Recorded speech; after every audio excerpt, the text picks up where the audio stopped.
পারবেন না। অথচ দেখেন আপনার এই দাদার দাদাটা হচ্ছে আপনার রক্তের সম্পর্কের মানুষ। আপনার বাড়িটা, আপনার জমি জায়গাটা একদিন তিনার ছিল, তারপরে আপনার দাদা পেয়েছিল, তারপরে আপনার বাবা পেয়েছিল, তারপরে আপনি পেয়েছেন। আজকে 200 বছর হলো তিনি পৃথিবী থেকে চলে গেছেন। আপনি তো পরের মানুষ তো দূরের কথা, আপনি তার রক্তের মানুষ হওয়ার পরেও তার নামটা ভুলে গেছেন। এমন একটা দিন আসবে, আজ থেকে 150-200 বছর পর আপনার নাম নিশানা পৃথিবীতে থাকবে না। এর নাম হচ্ছে মওত। সম্মানিত ভাইরা, পৃথিবীর মাটিতে আমরা যারা এসেছি কেউ চিরস্থায়ী বাঁচতে আসি নাই। যদি কোনো মানুষ চিরস্থায়ী পৃথিবীতে বাঁচতেন তাহলে সেই মানুষটা হতেন মুহাম্মদুর রাসূলুল্লাহ সাল্লাল্লাহু আলাইহি সাল্লাম। কোন অ্যাঙ্গেল দিয়ে শ্রেষ্ঠ, কোন অ্যাঙ্গেল দিয়ে শ্রেষ্ঠ, এই কারণে মরবে না এমনটা যদি হতো তাহলে মুহাম্মদুর রাসূলুল্লাহ সাল্লাল্লাহু আলাইহি সাল্লাম কোনদিন মরতেন না। কারণ সার্বিক দিক দিয়ে শ্রেষ্ঠ হলেন মুহাম্মদুর রাসূলুল্লাহ। কথা বলেন ঠিক কিনা? যে কোনো অ্যাঙ্গেল দিয়ে আপনি বাছাই করবেন, যাচাই করবেন, দেখবেন শ্রেষ্ঠের তালিকাতে মুহাম্মদুর রাসূলুল্লাহকে রাখা লাগবেই।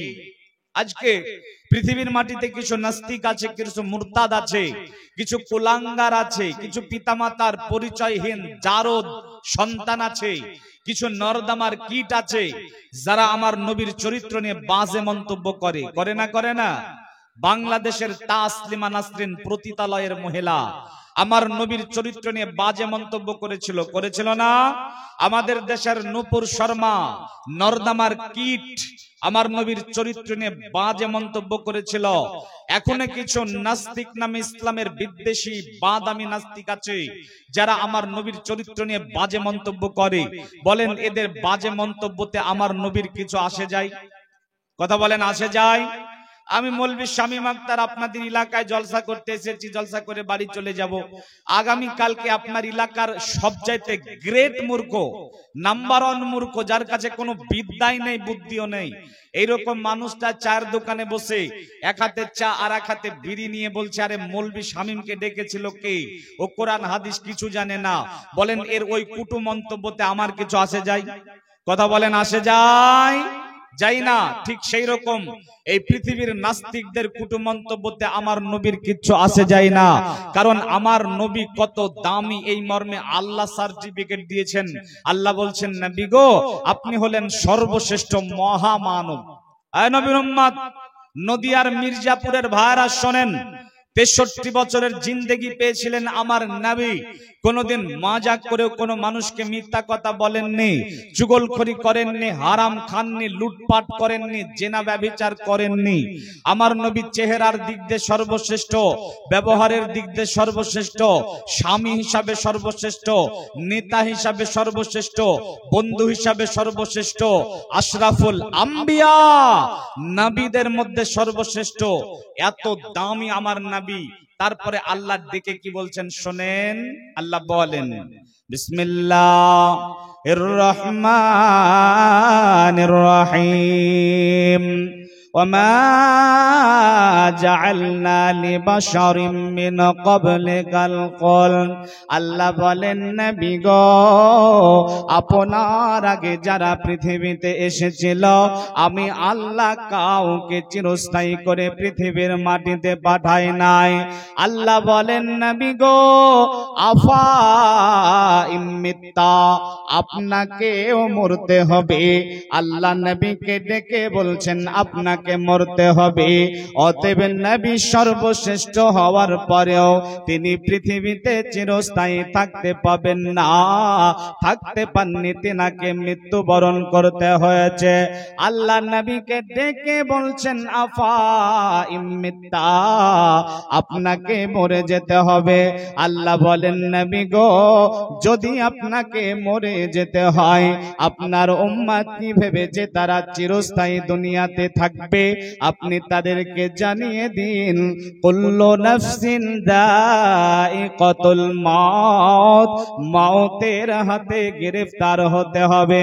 অতএব বন্ধুরে আমার, যারা পৃথিবীর মাটিতে এসেছি আমরা কেউ চিরস্থায়ী দুনিয়াতে বাঁচতে আসি নাই। একদিন না একদিন মালাকুল মাউত আমাদের দরবারে উপস্থিত হয়ে লাব্বাইক বলে হাজির হয়ে যাবে। হঠাৎ করে তোমার একদিন এমন হবে মওতের হাতে তুমি গ্রেফতার হবে। ডাক্তার মশাই সেদিন হয়ে নিরুপায়, কবে তবু ভাই বন্ধু মাতা ও পিতায় শেষ দেখা করে নাও সবে একবার। নারী ডুবি গেলে রোগী বাঁচিবে না আর, আত্মীয় স্বজন যাবে এ কথা শুনিয়া হুলস্থুল পাকাইবে কাঁদিয়া কাঁদিয়া। যমদূত আজরাইল শেষে সময়, কবে রে আদম সন্তান চিনো কি আমায়। এখনই তোমায় আমি পরাবো কাফন, একা করে অন্ধকারে করাবো শয়ন। এখনই তোমার বংশে এতিমি বানাবো, বিষয় সম্পত্তি সব অন্যকে দানিব। এখনই গৃহহীন বোধ বিধবা যে হবে, পিতা মাতা তোর শোক সাগরে ডুবিবে। সমগ্র জগৎ মিলে করলে উদ্ধার, তবু মোর হাতে তোর নাই নিস্তার। মরতেই হবে, ডাক্তার হলেও মরতে হবে, ব্যারিস্টার হলেও মরতে হবে, নামাজি হলেও মরতে হবে, বেনামাজি হলেও মরতে হবে। মওতের হাত থেকে রেহাই নেই, আছে নাকি ভাই? রেহাই নেই, একথা আমরা সবাই জানি, মানি, বিশ্বাস করি যে মরবই। শুধু আমরা না, পৃথিবীর মাটিতে প্রায় ৪৫০০ ধর্ম আছে। ৪৫০০ ধর্ম অবলম্বী মানুষের মধ্যে অনেক বিষয়ে ইখতিলাফ আছে, কিন্তু মওত, মৃত্যু, এই বিষয়টা নিয়ে কেউ দ্বিমত করে না যে আমরা মরবই, মৃত্যুবরণ করতে হবে। এটা আমরা সবাই জানি, সবাই মানি। কিন্তু ভাইজান বলেন তো, মরবো কবে? এখানে যারা বসে আছেন আমার সামনে, কেউ কি বলতে পারবেন যে আমি অমুক দিনে মরবো? বলতে পারবেন ভাই? কারো বলার ক্ষমতা নেই যে আমি অমুক দিন মরবো, অমুক সপ্তাহে মরবো, অমুক মাসে মরবো, অমুক বছরে মরবো, এত বছর বয়স হলে মরবো। এটা আমাদের বলার ক্ষমতা কারো নেই। কিন্তু দুঃখ এবং পরিতাপের বিষয় হলো আমাদের চাল চলন, আচার ব্যবহার, কথাবার্তা শুনে মনে হয় যে আমরা মরবো কবে এটা জেনে বসে আছি। মনে হয় না? হয় না? কথা বলেন, হয় না? হয় না? হয়। মুরব্বির বয়স ৫০ বছর, এখনো পর্যন্ত মসজিদে যায় না, নামাজ পড়ে না।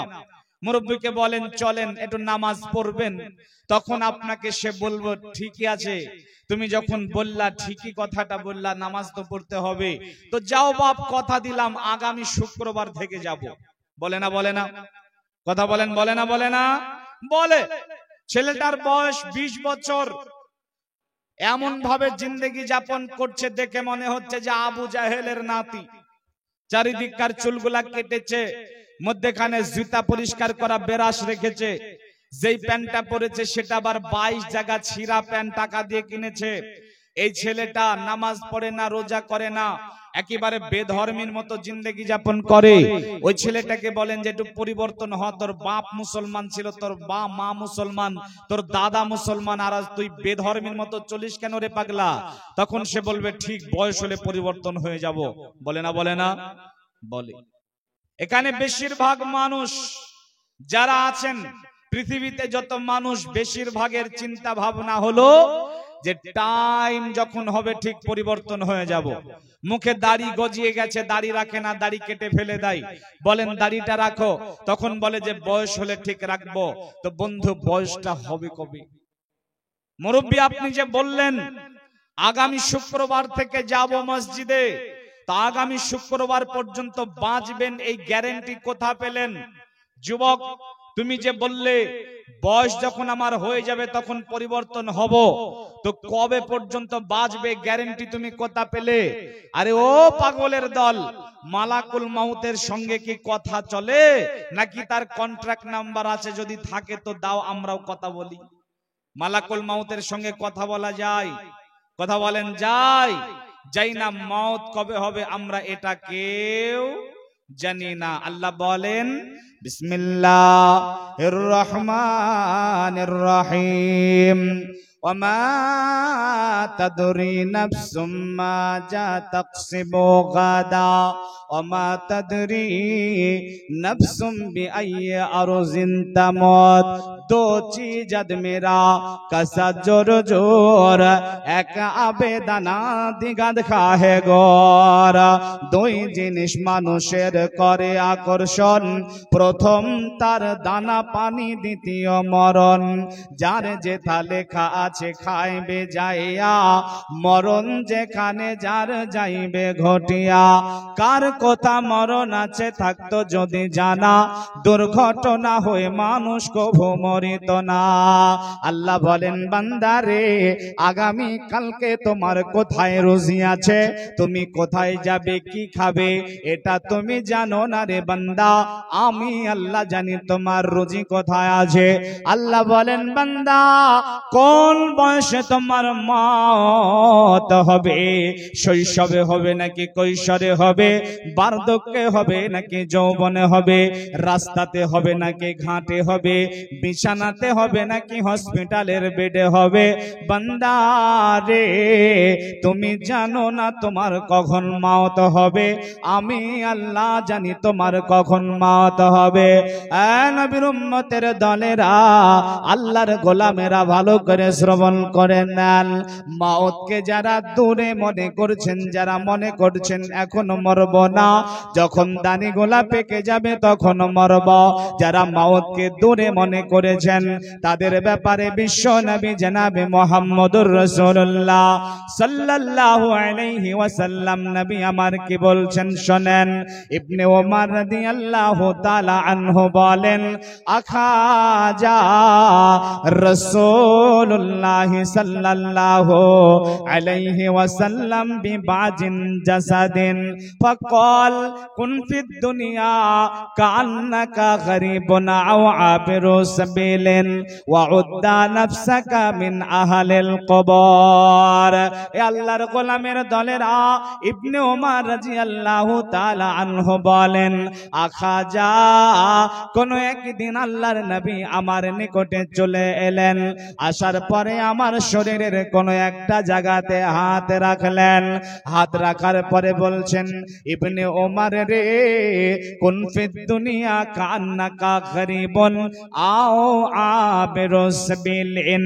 ইবনে ওমর শোনো, যতদিন তুমি পৃথিবীতে বাঁচবে, আল্লাহ তোমাকে যতদিন হায়াত দিয়েছেন, যতদিন তুমি পৃথিবীতে বাঁচবে, ইবনে ওমর তুমি দুনিয়ার জীবনটাকে মুসাফিরের মতো কাটাবে।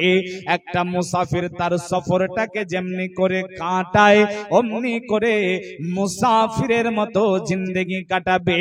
বন্ধুরে, আমি 20 দিন বাংলাদেশ মুসাফির হালাতে ছিলাম। হাত দিয়ে দিনকে আর রাতকে ঢালছিলাম। কখন 20টা দিন যাবে, আমি আমার জন্মভূমিতে যাব। ওই 20টা দিনের জন্য বাংলাদেশে আমি আহামরি কিছু করি নাই। মুসাফিরের মতো দিন গুনেছি, রাত গুনেছি। মুসাফির যেমন তার সফরটাকে মনে করে, বিশ্বনবী এই হায়াতে জিন্দেগিটাকে মনে করতে বলেছেন। বিশ্বনবী বলছেন, ইবনে ওমর, দুনিয়াটাকে তুমি মুসাফির খানা মনে করবে।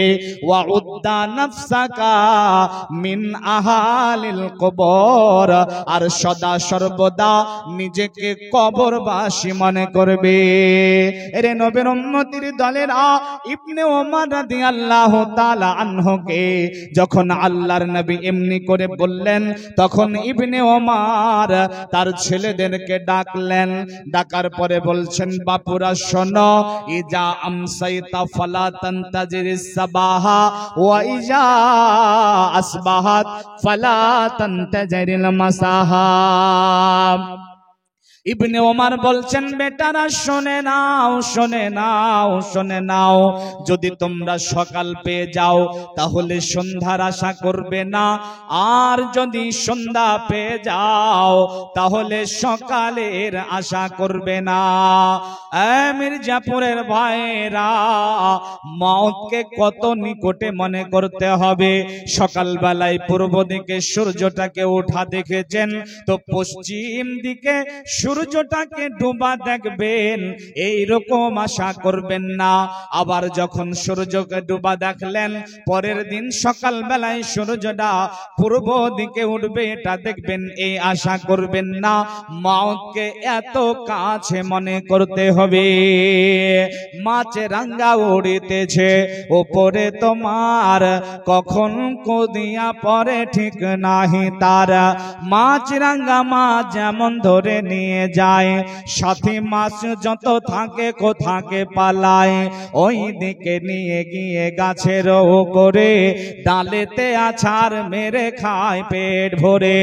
ওই মতো আজরাইল আসিবে ধরাতে, লোকাই আছে তুমি পাও না দেখে তা। ওই মতো আজরাইল তোমাকে ধরিয়া কবরের মধ্যে কাল খাইবে বসিয়া। যখন তোমার জান কবজ করিবে, আত্মীয় স্বজন সব দূরেতে পালাবে। মওতকে কাছে মনে করতে হবে, নিকটে মনে করতে হবে। আমি আপনাদেরকে কটা জিজ্ঞাসা করব, অ্যানসার দেবেন। সবাই একটু চেষ্টা করেন তো অ্যানসার দিতে পারেন কিনা। বলেন তো ভাই, আজ থেকে 10 বছর আগে যত জলসা জুলুস হতো সমাজে, এখন কম হয় না বেশি হয়? বেশি হয়। আজ থেকে 10 বছর আগে যত আলেম ওলামা ছিল, এখন কম না বেশি? বেশি। আজ থেকে 10 বছর আগে যত মাদ্রাসা মসজিদ মক্তবখানা ছিল, এখন কমেছে না বেড়েছে? বেড়েছে। দাওয়াতের গতি বেড়েছে, দাওয়াতের গতি বাড়ে নাই, দাওয়াতের গতি বেড়েছে। এই যে আমার এখানে অনেক ইউটিউবার ভাই আছে, এই ইউটিউবের জারিয়াতে দাওয়াতের গতি আরো উন্নত হয়েছে, হয় নাই? হয়েছে। ডক্টর জাকির নায়েক নাম শুনেছেন না? নাম শুনেছেন তো নাকি? ডক্টর জাকির নায়েককে মির্জাপুরে কোনোদিন আনতে পেরেছেন? কথা বলেন, পেরেছেন? আনা কি সম্ভব? ডক্টর জাকির নায়েককে নিয়ে একটা প্রোগ্রাম করলে কত খরচা হতে পারে? এই যে আমাদের মুর্শিদাবাদ ওই ধুলিয়ানে আসবে এরকম একটা হয়েছিল না, তো ওই প্রোগ্রামটার বাজেট ছিল 1 কোটি টাকা। কত টাকা? 1 কোটি টাকা। তাহলে উমরপুর, তাহলে ধরে নেন যে ডক্টর জাকির নায়েককে নিয়ে একটা প্রোগ্রাম করতে গেলে 1 কোটি খরচা হয়, ধরেই নেন। তারপরে বলেন তো, আপনি এখন বাড়ি যাবেন, বিছানায় ঘুমাবেন, লেপের মধ্যে আপনি যদি ভাবেন যে ডক্টর জাকির নায়েককে আমার সামনে বক্তব্য দেওয়াবো, পারবেন না? কথা বলেন, পারবেন না? শুধু ইউটিউবে যান আর বলেন ডক্টর জাকির নায়েক, দেখবেন হাত পা নড়াতে লাগলো। নড়াবে না? পৃথিবীর যত বড় আলেম ওলামা হোক, মুহাদ্দিস হোক, কাবা শরীফের ইমাম হোক, আর মসজিদে নববীর ইমাম হোক, আপনার ঘরের মধ্যে একা বন্ধ ঘরে বা যেখানে ইচ্ছা আপনি তাকে দিয়ে আলোচনা করিয়ে নিতে পারেন। মানে দাওয়াতের গতি এত বেড়েছে, দাওয়াতের গতি এত বাড়লো। তারপরে এবারে বলেন, সমাজে সুদ বেশি হয়েছে, আজ থেকে 10 বছর আগে যত ছিল, যত বেশি ছিল তার চাইতে বেড়েছে না কমেছে? আজ থেকে 10 বছর আগে যত ঘুষের কারবার ছিল সমাজে, কমেছে না বেড়েছে? বেপরদা মহিলা কমেছে না বেড়েছে? মসজিদে মুসল্লি কমেছে না বেড়েছে? পাপে ছয়লাভ হয়ে গেছে পৃথিবী। কেন রে ভাই? এদিকে আলোচনার গতি বাড়লো, জালসা জুলুস বাড়লো, হাফেজে কোরআন বাড়লো, আলেমে দ্বীন বাড়লো, অপরদিকে পাপ বাড়লো কেন? কারণটা কি? কারণ একটাই, কারণ একটাই, সেটা হলো 3টা অক্ষর দিয়ে লেখা একটা শব্দ, যার নাম মওত। মানুষের হৃদয় থেকে মওতের চিন্তা ডিলিট হয়ে গেছে, মানুষের হৃদয় থেকে মওতের চিন্তা আউট হয়ে গেছে, যার জন্য মানুষ এত পাপ করছে, যদি মানুষের হৃদয়ে মৌতের চিন্তা জাগ্রত হতো, মানুষ যদি মৌতকে নিয়ে একটু চিন্তা ভাবনা করত, তাহলে সেই মানুষ দ্বারা কখনো গুনাহ করা সম্ভব হতো না। মানুষ মনে করে যে মরবো না, এখন অনেক সময় আছে, ঠিক টাইম হলে পরিবর্তন হয়ে যাব। এটাই মূল রোগ পাপ করার। যদি মৌতের চিন্তা মানুষের হৃদয় জাগ্রত হতো, তাহলে মানুষ কখনো পাপ করতে পারতো না। রাসূলের জামানায় একজন ব্যক্তি ছিল যার নাম রাবি বিন খাইসাম। কি নাম বললাম? রাবি বিন খাইসাম। তিনি নিজের বাড়িতে কবর খুঁড়ে রেখেছিলেন। কি করেছিলেন? মির্জাপুরের ভাইরা ঘুমাচ্ছেন নাকি? নিজের বাড়িতে কবর খুঁড়ে রেখেছিলেন। যখন তিনার ঘুমানোর প্রয়োজন হতো, তখন তিনি ওই কবরের মধ্যে ঢুকে পড়তেন আর শুয়ে পড়তেন। জিজ্ঞাসা করা হলো, এমন কেন করেন? তখন বলছে যে আমার হৃদয় থেকে যেন মৌতের চিন্তা কখনো আউট না হয়ে যায়, এই কারণে আমি এই কাজটা করি। আজকে যদি আমরা মৌতের চিন্তা করতাম, তাহলে আমরা কখনো গুনাহ করতে পারতাম না। মনে করি যে মরবো না, এখন অনেক দেরি আছে। শোনেন, ইমাম মালিক রাহিমাহুল্লাহ নাম শুনেছেন আপনারা? যারা আলেম ওলামা তারা শুনবেন। ইমাম মালিক রাহিমাহুল্লাহ তিনি স্বপ্ন দেখলেন মালাকুল মউতের সঙ্গে দেখা। মালাকুল মউত কে বলছেন, মালাকুল মউত, যখন আপনার সঙ্গে আমার দেখা হলো, একটু বলেন তো আমি মরবো কবে? মালাকুল মউত তখন 5টা আঙ্গুল দেখালেন। কয়টা? 5টা। ইমাম মালিক রাহিমাহুল্লাহ বলছেন 5 দিন বাঁচবো। 5 আঙ্গুল দেখাচ্ছেন যে, নাকি 5 মাস বাঁচবো, না 5 বছর বাঁচবো, কোনটা বলেন? ইমাম মালিককে কিছু বলতে যাবেন মালাকুল মউত, তার আগে ইমাম মালিকের ঘুম ভেঙে গেল। ইমাম মালিক চিন্তায় তিনি বেকুল বেচैन হয়ে পড়লেন যে মালাকুল মউত আমাকে 5টা আঙ্গুল দেখালো, এর মানে কি আমি 5 দিন বাঁচবো, নাকি 5 মাস, নাকি 5 বছর বাঁচবো? তিনি রাত্রিটা চিন্তায় কাটিয়ে সকালবেলাতে সেই জামানার একজন বিখ্যাত ইমাম ইবনে সিরিনের কাছে চলে গেলেন। তিনি স্বপ্নের ভালো তাবির করতে পারতেন। ইমাম ইবনে সিরিনকে বলছেন, ইমাম ইবনে সিরিন, আমি স্বপ্ন দেখলাম মালাকুল মউতকে, জিজ্ঞাসা করলাম কতদিন বাঁচবো, তা আমাকে 5টা আঙ্গুল দেখালো। আমি জিজ্ঞাসা করলাম 5 আঙ্গুল মানে কি, আমাকে কিছু বলবে, তার আগে ঘুম ভেঙে গেল। আপনি একটু স্বপ্নের তাবিরটা করুন। বন্ধুরে আমার, ইমাম ইবনে সিরিন বলছেন, ইমাম মালিক শোনেন, মালাকুল মউত আপনাকে 5 আঙ্গুল দেখিয়ে কি বোঝাতে চেয়েছেন? ইমাম ইবনে সিরিন বলছেন, ইমাম মালিক, আসমানের উপরে, জমিনের উপরে, আসমানের নিচে, জমিনের নিচে এমন কেউ নেই যে 5টা বিষয়ে ইলম রাখতে পারে। 1 নাম্বার হলো কিয়ামত কবে হবে, 2 নাম্বার হলো বৃষ্টি কবে হবে, 3 নাম্বার হলো মায়ের পেটে কি সন্তান আছে, আর 4 নাম্বার হলো আগামী কালকে কার কোথায় রোজি আছে, 5 নাম্বার হলো কার কখন মওত হবে। এর নবীর উম্মতির দল, আল্লাহর গোলামেরা একটু ভাববেন কি, একটু ভেবে দেখুন না, আমার আল্লাহ যেই ফেরেশতাকে জান কবজ করার দায়িত্ব দিয়েছেন, তার নাম হলো মালাকুল মউত। মালাকুল মউত জানে না যে আপনার কাছে কখন তাকে আসতে হবে, কখন আপনার জানটাকে কবজ করতে হবে, এটা মালাকুল মউতেরও জানা নেই। তাহলে আমরা কেমন করে বলি এখন মরব না, এখনো অনেক দিন বাঁচব? বন্ধুরে, মউতকে কাছে মনে করবেন, সন্নিকটে মনে করবেন, মউতকে সদা সর্বদা নিকটে মনে করবেন। ইজা আমসাইতা ফালা তান্তাজিরিস সাবাহা ওয়া ইজা আসবাহাত ফালা তান্তাজিরিল মাসাহা। ভাইজান, আল্লাহর কোরআনে আল্লাহ আয়াত অবতীর্ণ করলেন, ওয়াজাআত সাকরাতুল মাউতি বিল হক। এই আয়াতটা যখন অবতীর্ণ হলো, রাসূলের উপরে যখন আয়াত অবতীর্ণ হতো তখন তিনি সাহাবায়ে কেরামদেরকে ডাকতেন, ডাকার পরে সাহাবায়ে কেরামদের সামনে সে আয়াতটা পড়ে শুনিয়ে দিতেন।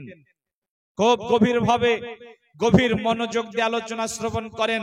আর দুটা পয়েন্টের উপর আলোচনা করব, এটা আপনার জীবনে অনেক কাজে দিবে ইনশাআল্লাহ। এই আয়াতটা যখন অবতীর্ণ হলো, আল্লাহ রাসূল সাহাবায়ে কেরামদেরকে ডাকলেন, সাহাবায়ে কেরামরা এসে বসে গেলেন। আল্লাহ রাসূল বলছেন, শোনো আমার সাহাবারা, আজকে আল্লাহ আমার উপরে আয়াত অবতীর্ণ করেছেন, মওতের সময় যন্ত্রণা হবে। মওতের যন্ত্রণা, মওতের যন্ত্রণা সত্য, মওতের যন্ত্রণা হক, মওতের যন্ত্রণা সত্য, মওতের যন্ত্রণা হক। যখন আল্লাহর নবী সাহাবাদেরকে বলেছেন, তখন সাহাবায়ে কেরাম সব ভয়ে ভীত সন্ত্রস্ত হয়ে গেলেন, একেবারে কম্পিত হয়ে গেলেন যে আহারে, মওতের সময় যন্ত্রণা হবে। উপস্থিত সাহাবাদের মধ্যে একজন সাহাবা ছিলেন যার নাম হচ্ছে আমর ইবনুল আস। এই আমর ইবনুল আস মওতের যন্ত্রণার কথা শুনে তিনি বেশি ব্যাকুল হলেন। তাই তো তিনি মওতের যন্ত্রণাটা কেমন এটা তিনি জানার চেষ্টা করতে লাগলেন। এই আয়াতটা অবতীর্ণ হওয়ার পর থেকে পুরো মদিনায় যখনই তিনি শুনতে পেতেন কেউ মৃত্যুবরণ করছে, তার কাছে চলে যেতেন। মওতের শয্যায় পড়ে থাকা ব্যক্তির কাছে যাওয়ার পরে বলতেন, আল্লাহর গোলাম, আল্লাহ বলেছেন মওতের যন্ত্রণা হবে, তুমি এখন এই মওতের যন্ত্রণার সম্মুখীন, একটু আমাদের বলে যাও মওতের যন্ত্রণা তোমাকে কেমন লাগছে। হে নবীর উম্মতের দল, মির্জাপুরের ভাইরা, নদিয়ার ভাইরা, মারা বোনেরা, ভালো করে শ্রবণ করে নেন। কোন একদিন আমর ইবনুল আস একটা ফাঁকা জায়গাতে দাঁড়িয়ে কান্না করতে লাগলেন। তিনি বলছেন, হাই রে, আল্লাহ বলেছেন মওতের যন্ত্রণা হবে, আর আমি এত এত মানুষকে জিজ্ঞাসা করলাম, কেন রে আমাকে মওতের যন্ত্রণা সম্বন্ধে বলল না। তিনি এই রকম করে কান্না করছেন। ভাইজান আমার, দিন যায়, রাত যায়, মাস যায়, বছর যায়, এমনি করতে করতে করতে আমর ইবনুল আস মওতের শয্যায় পড়ে গেলেন। এবারে তেনার বিদায়ের পালা চলে এসেছে, পৃথিবী ছেড়ে তেনাকে চলে যেতে হবে। তো আমর ইবনুল আসের ছেলেটা তার মাথার কাছে বসেছে, বসার পরে বলছে, আব্বা জান, এতদিন পর্যন্ত মওতের যন্ত্রণা কেমন এটা আপনি জানার বড় চেষ্টা করেছেন, আপনাকে কেউ বলেনি মওতের যন্ত্রণাটা কেমন। আব্বা জান, আজকে আপনি নিজে মওতের যন্ত্রণার সম্মুখীন, আপনি আমাদের বলে যান মওতের যন্ত্রণা কেমন লাগছে। আমর ইবনুল আসের ছেলেটা এমনি করে বারংবার জিজ্ঞাসা করছে।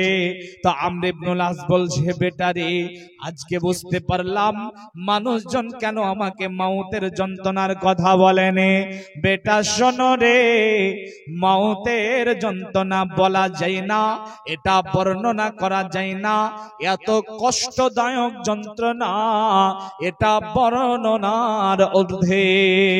তবে বেটা শুনে নাও, নদিয়ার ভাইরা, মায়েরা, বোনেরা, শুনে নেন মওতের যন্ত্রণা কত কঠিন হবে। আমর ইবনুল আস বলছেন, বেটা রে, আমি তোমাকে চারটা কথা বলে যাচ্ছি, বুঝে নিও মওতের যন্ত্রণা কেমন হবে। আমর ইবনুল আস বলছে, বেটা রে, এক নাম্বার, মনে হচ্ছে যেন আসমানটা ভেঙে আমার মাথার উপরে পড়েছে। দুই নাম্বার, যেন মনে হচ্ছে মদিনার বড় বড় পাহাড়গুলো আমার উপরে চাপানো। নাম্বার তিন, মনে হচ্ছে যেন আমার পেটের মধ্যে অনবরত খাজরের কাটা আনা হচ্ছে। আর নাম্বার চার, আমার শ্বাস প্রশ্বাস যেন চুয়ের ছিদ্র দিয়ে বের হচ্ছে। বেটা বুঝে নিও রে মওতের যন্ত্রণা কেমন হবে। আমার আল্লাহ বলেন, অবশ্যই মওতের যন্ত্রণা সত্য, মওতের যন্ত্রণা হক, মওতের যন্ত্রণা সত্য, মওতের যন্ত্রণার সম্মুখীন একদিন আপনাকে আমাকে হতে হবে। মৌতের যন্ত্রণাটা কেমন, এটা যদি আপনি আর কারো না, একজন ব্যক্তি তিনি হলেন মুহাম্মদুর রাসূলুল্লাহ সাল্লাল্লাহু আলাইহি সাল্লামের জীবনীটা দেখেন, তিনার মৌতের শয্যাটার কথা একটু মনে করেন, তাহলে আপনি বুঝে যাবেন মৌতের যন্ত্রণাটা কেমন হতে পারে। বন্ধু আমার নবী তায়েফের ময়দানে গিয়েছিলেন, তায়েফের মাটিতে তায়েফবাসীকে দ্বীনের দাওয়াত দেওয়ার জন্য। তো তায়েফের নাদানেরা আমার নবীকে মেরেছিল না? কথা বলেন, মেরেছিল না? আমার নবীকে জিহাদের ময়দানে বেদিনেরা মেরেছিল, মেরে দাঁত ভেঙে দিয়েছিল, মেরেছিল না? আমার নবীকে মুশরিকেরা কত কষ্ট দিয়েছিল, কিন্তু ভাইজান আমার নবী কোনোদিন আল্লাহকে বলেননি আল্লাহ আমি এই যন্ত্রণা সইতে পারছি না, আমি এই ব্যথা সইতে পারছি না, এমনি করে তিনি কোনোদিনও বলেননি। বলেছেন নাকি? বলেননি। কিন্তু মওতের সময় আম্মা জান আয়েশা রাদিয়াল্লাহু তাআলা আনহা বলছেন, বিশ্বনবীর মওতের সময় তিনি আমার ঘরে আমার উরুতে মাথা রেখে পড়ে আছেন। বিশ্বনবী একবার অজ্ঞান হয়ে যান, আরেকবার জ্ঞান ফিরে, আরেকবার অজ্ঞান হয়ে যান, আরেকবার জ্ঞান ফিরে। রাসূলের পাশে একটা বারতানে পানি রাখা আছে, যখন তিনার জ্ঞান ফিরছে তখন তিনি নিজে হাতে ওই পানি নিচ্ছেন, ঠুটে দিচ্ছেন, মুখে দিচ্ছেন, গালে দিচ্ছেন, চোখে দিচ্ছেন। সাহাবায়ে কেরাম আসছেন, রাসূলের অবস্থা দেখে সবাই কান্নায় ভেঙে পড়ছেন। রাসূলের মওতের সময় এত কষ্টদায়ক, এত বেদনাদায়ক, এত কষ্ট দিয়েছে মুশরিকেরা, কোনদিন আল্লাহকে বলেননি যে আল্লাহ এই বেদনা সইতে পারছি না। কিন্তু মওতের সময় আল্লাহ রাসূল বলছেন আল্লাহুম্মা হাউবিন আলা মুহাম্মাদিন সাকারাল মাউত, আল্লাহ আমি এই যন্ত্রণা সইতে পারছি না, তুমি আমার মওতের যন্ত্রণা একটু কমিয়ে দাও। চিন্তা করেন নবীর উম্মত মওতের যন্ত্রণা কত কঠিন হতে পারে। প্রিয় ভাইয়েরা, এই মওতের যন্ত্রণার সম্মুখীন আপনাকে আমাকে হতেই হবে, হবে না? কথা বলেন, হবে না? আসুন মূল্যবান দুটা হাদিস শোনাই, কেউ চলে যেন না হাদিস দুটা না শুনে। মানুষ যখন মরে যায় জান কবজ করা হয় কি করে এবং আত্মার সঙ্গে কিরূপ আচরণ করা হয়, এই মর্মে দুটা হাদিস শোনাবো।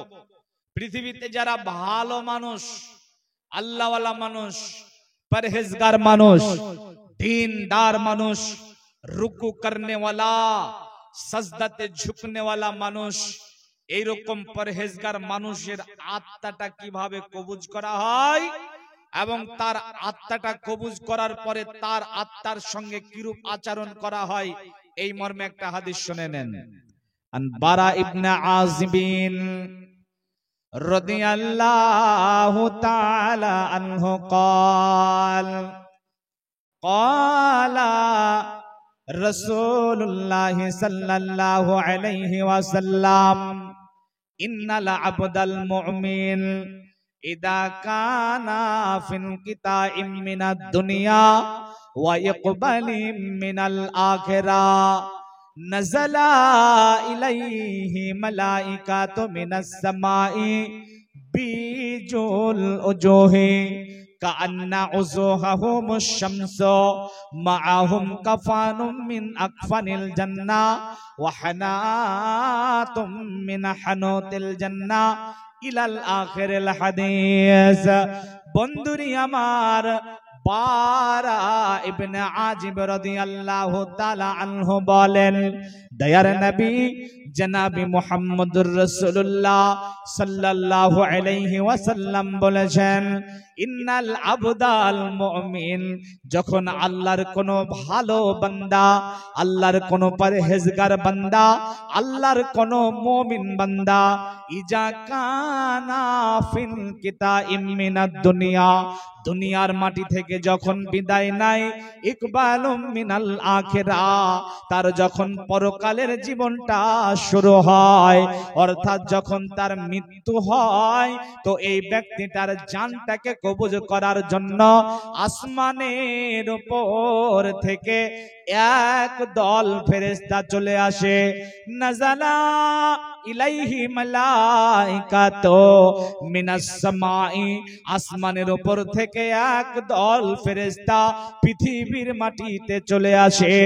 বিজুল উজুহি, যারা সুন্দর হয়, কত সুন্দর হয়, কান্না উজুহাহুমুশ শামস, সূর্যটা যেমন ঝকঝকে চকচকে ওই রকম ঝকঝকে চকচকে তাদের চেহারাটা হয়।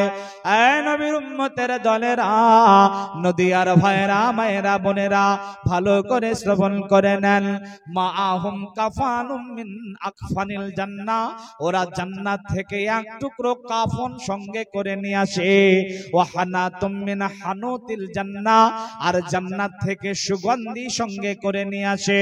নিয়ে আসার পরে মাদ্দাল বাসারি, ওই ভালো মানুষটার চোখের আড়ালে একটু দূরে ওই ফেরেশতার দলটি বসে যায়। সুম্মা ইউজাউ মালাকুল মাউত, এরপরে শুধুমাত্র মালাকুল মাউত ওই ব্যক্তিটার কাছে যায়। মালাকুল মাউত ওই ব্যক্তিটার কাছে যাওয়ার পরে ওর কপালের উপরে হাত রাখে। হাত রাখার পরে বলে, ইয়া আইয়াতুহান নাফসুত তাইয়্যিবা, মালাকুল মাউত বলে, রে ভালো আত্মা, তুখরিজে, বের হয়ে এসো, ইলা মাগফিরাতিম মিনাল্লাহি ওয়া রিজওয়ানা, আল্লাহর রিজামন্দের দিকে বের হয়ে এসো, আল্লাহর দয়ার দিকে বের হয়ে এসো। বন্ধুরে আমার, এই বোতলটাতে পানি আছে, আমি যদি এটাকে কাত করে শিপাটাকে খুলে দেই, যেমনি করে আরাম করে আত্মাটা বের হবে, অমনি করে আত্মাটা সঙ্গে সঙ্গে বের হয়ে চলে আসে। যখনই আত্মাটা বের হয়ে যায়, ওই যে দূরে ফেরেশতার দলটা বসেছিল, এই ফেরেশতার দল দৌড়িয়ে আত্মাটার কাছে চলে যায়।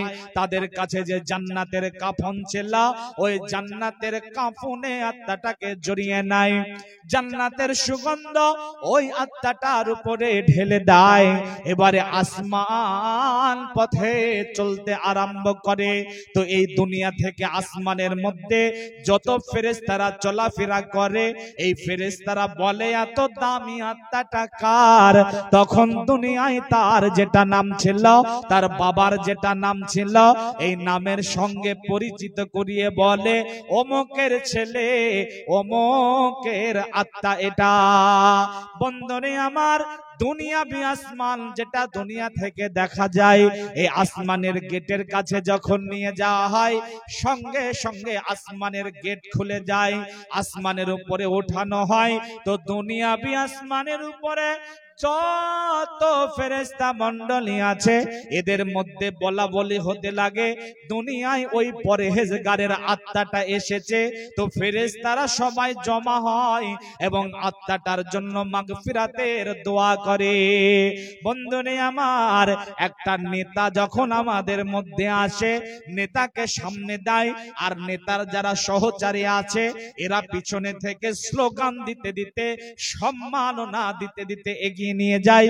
অমনি করে ওই আত্মাটাকে দুনিয়া আসমানের উপরে, দুনিয়াবি আসমানের উপরে যত ফেরেশতা মণ্ডলী আছে, এরা আত্মাটাকে সামনে দেয়, আর ফেরেশতারা পিছনে থাকে মাগফিরাতের দোয়া করতে করতে দ্বিতীয় আসমান পর্যন্ত এগিয়ে দিয়ে আসে।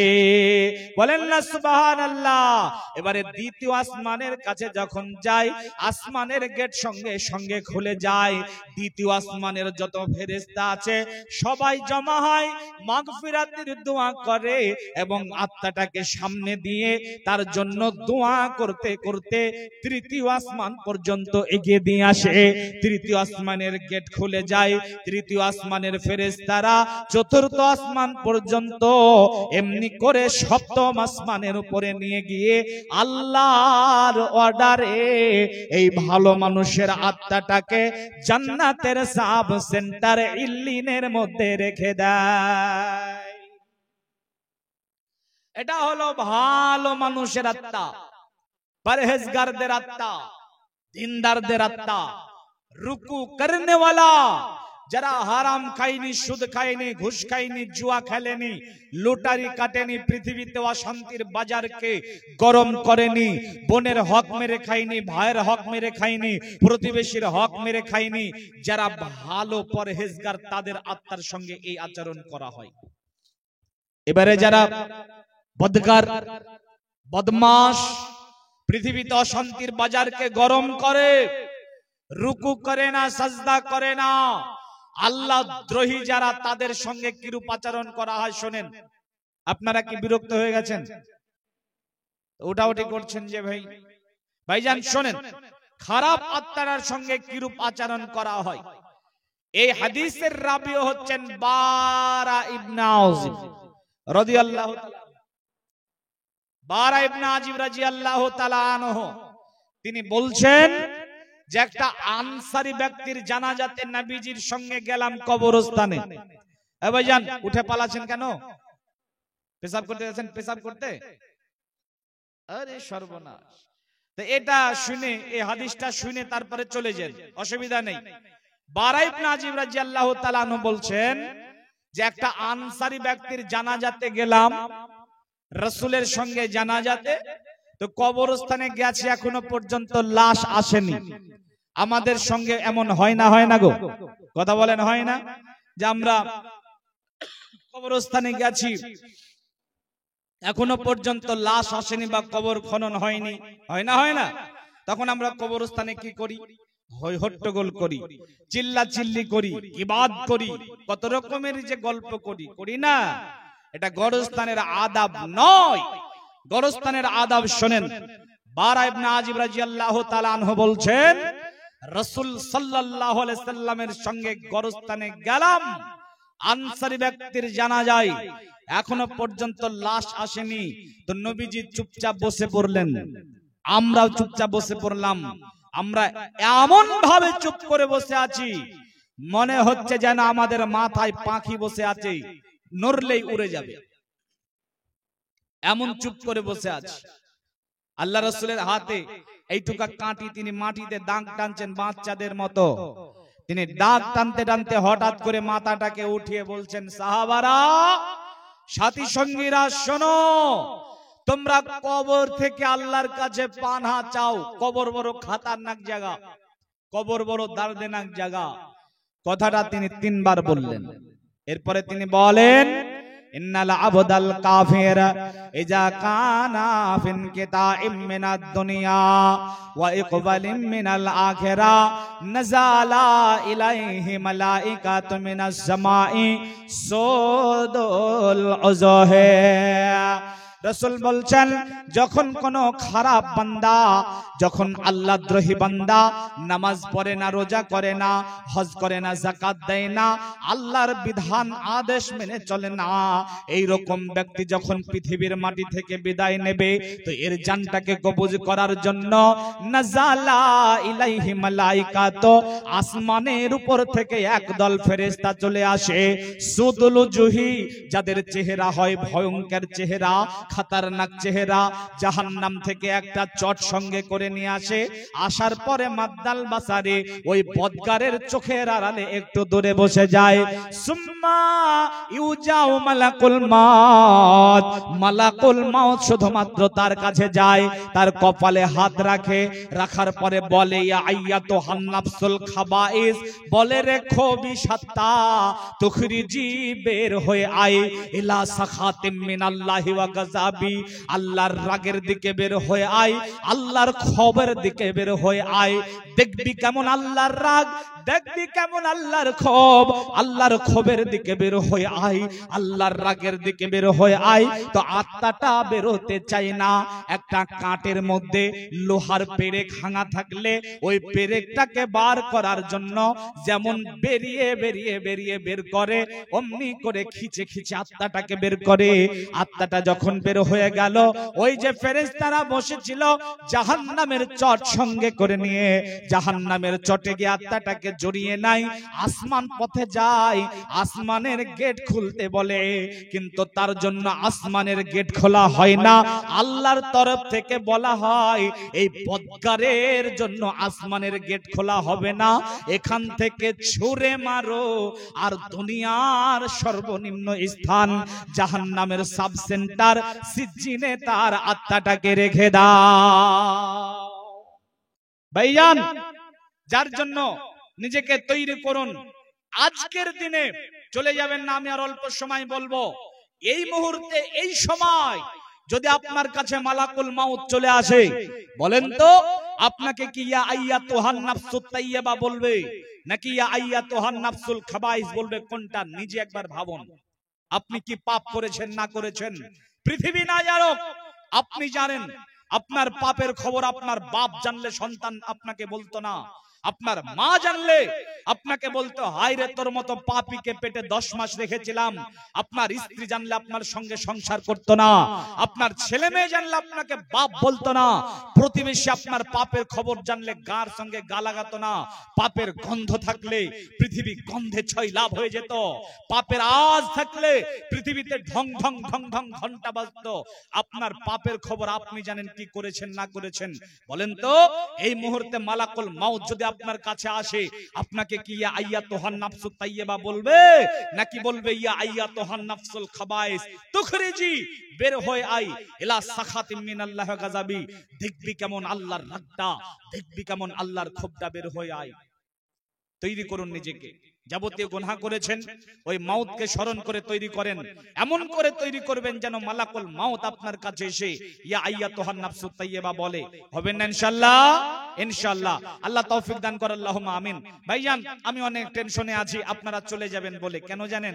কারণ এখন আপনাদের কাছে আমি ভিক্ষার থলিটা পাতবো। আপনারা কেউ চলে যাবেন না, আমি মুসাফির। আমি মুসাফির, ইন্টারন্যাশনাল মুসাফির। মুসাফিরের দোয়া কবুল হয় না হয় না? হয় না হয় না? মুসাফিরের দোয়া কবুল হলে বদদোয়া কবুল হবে না? কথা বলেন, বদদোয়া কবুল হবে নাকি হবে না? হবে। বদদোয়া করব না, তবে আপনারা মাজলিসটা ভাঙবেন না, আপনারা এখানে বসে থাকেন। আমরা ইনশাআল্লাহ শেষ দোয়া পাঠ করব, তারপরে যাব ইনশাআল্লাহ। তবে যে উদ্দেশ্যে জলসা দিয়েছেন কবরস্থান, এই কবরস্থানে আপনাকে যেতে হবে, ওটাই আপনার আসল জায়গা, এটা মাথায় রাখতে হবে। কবরকে স্মরণ করুন, কবর জিয়ারত করতে যান। আরে সবাই মিলে একসঙ্গে দিন উল্লেখ করে যাওয়া বিদআত, তবে একা আপনি কবরের কাছে যাবেন এটা বিদআত নয়। কবরের কাছে যান, কবর জিয়ারত করুন, সেখানে গিয়ে দোয়া করুন, কবরের কথা স্মরণ করে নিজেকে তৈরি করুন। ভাইজান, পৃথিবীতে আপনার 10 বিঘা আছে, 5 বিঘা আছে, এই সম্পদগুলা যে আপনার আছে, এই সম্পদের ডকুমেন্টস আছে, আছে না নেই? কথা বলেন, আছে না নেই? খামাখায় আমি দাবি করতে পারবো এই ভুঁইটা আমার, দাবি করতে পারবো গো? পারবো না। আমার বললেই আমাকে দলিল দেওয়া লাগবে, লাগবে কি লাগবে না? আল্লাহ রাসূল বলছেন as-সাদাকাতু বুরহান, দান হচ্ছে দলিল। আপনি যে জান্নাতে যাবেন সেই জান্নাতের দলিল হচ্ছে দান। আপনার 10 বিঘা 5 বিঘা আছে, এটা আপনার জন্য ব্যবহার করা হবে না, আপনার জন্য ব্যবহার করা হবে 3.5 হাত মাটি, যার নাম কবর। এইটুকু আপনার আসল জায়গা।